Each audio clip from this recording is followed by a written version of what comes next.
for us and bless us abundantly.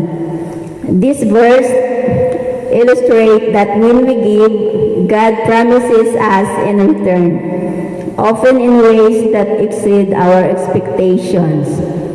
It is not about the amount we give, but the attitude of the heart.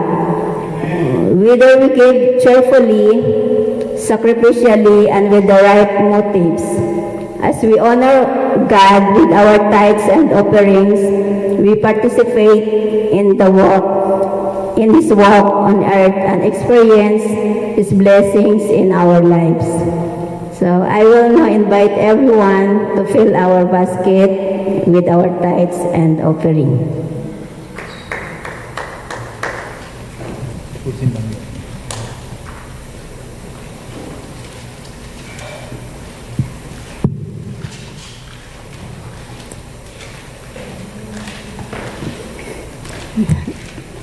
Let us pray.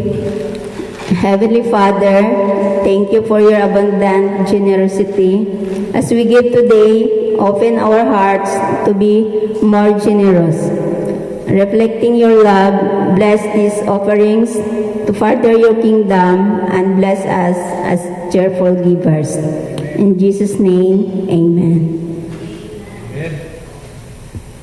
And we have an offertory song that our Nanay Nursing will offer to the Lord.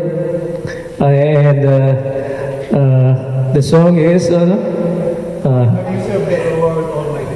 okay, and pakilala ko muna yung song, and ang song is that I will serve the Lord all my day, and let's praise the Lord. Amen. Sige.